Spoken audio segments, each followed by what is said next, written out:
столице Башкортостана по приглашению известного органиста Владислава Муртазина проходит выступление флейтиста из Швейцарии Кристиана Деля Фонтена. Музыканты встретились с воспитанниками среднеспециального музыкального колледжа, провели мастер-класс и подарили им ноты и флейту. Также в Евангелическо-Лютеранской церкви Уфы состоялся концерт Кристиана Деля Фонтена и Владислава Муртазина, на котором побывала наша коллега Айгуль Усманова.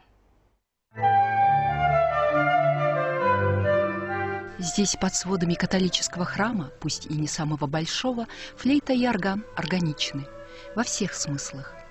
Новый музыкальный сезон в лютеранской церкви, открывшийся концертом двух друзей, российского органиста и швейцарского флейтиста, для местных прихожан не просто отдушина, а встреча с божественными творениями Иоганна Себастьяна Баха, причащение к удивительной, хоть и мало знакомой музыке Франка Мартена Яна Свенсена.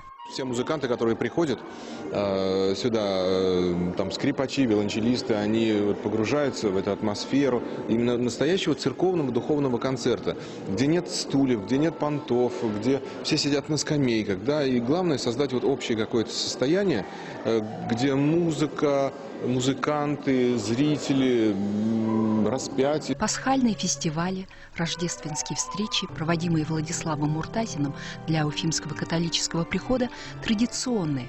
В этот вечер намоленное музыкой пространство открыли для себя артисты хора Института искусств под управлением Алсу Хасбиуллиной.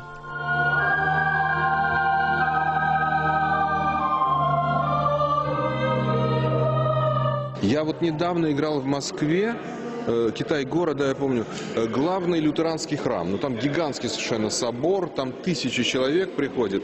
Мы играли концерт такого нетрадиционного, скажем, формата. Я играл импровизации баховские, ну, естественно, баховские сочинения. А внизу джазмены. Смотрю, саксофон играет, спускаюсь, смотрю, саксофонист наш Паша Скорняков. Да, то есть храмы живут, храмы работают. Музыкальные встречи с друзьями Владислава Муртазина завершатся органной мистерией, куда вольются контртенор Артем Крутько, кураист Азат Айткулов, скрипач Ильшат Муслимов, виолончелист Аяс Нухов и женская группа хора Уфимского института искусств под управлением Алсу Хасбиуллиной.